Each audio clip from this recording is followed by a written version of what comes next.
ક્યારેક કોઈ વ્યક્તિ સ્કૂલ કે કોલેજ ગઈ જ ન હોય તેમ છતાં પણ તેને ઓનરરી ડિગ્રી મળે છે. નવાઈ લાગે છે ખરું ને? એનો મતલબ એવો નથી કે આપણે પણ સ્કૂલે જવાનું બંધ કરી દઈએ, ઘરે બેસીએ અને ડિગ્રી મળશે તેની અપેક્ષા કરીએ. એવું કરવું એ તો મૂર્ખાઈ છે.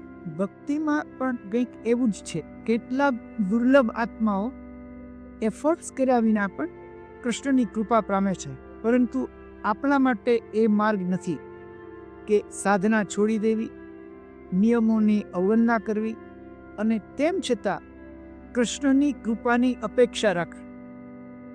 એ ભક્તિ નહીં, એ તો આળસ છે. ભક્તિનો સાચો અર્થ શું છે?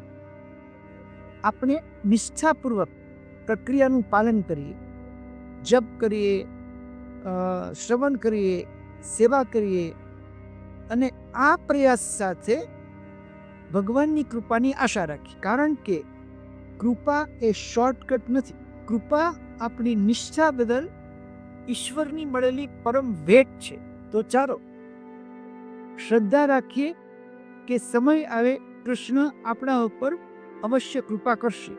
આવા ભક્તિમાં આગળ વધવા માટેના સંદેશા માટે ઉપદેશામૃત ચેનલ સાથે જોડાયેલા રહો અને ચેનલને સબસ્ક્રાઇબ કરો. હરે કૃષ્ણ.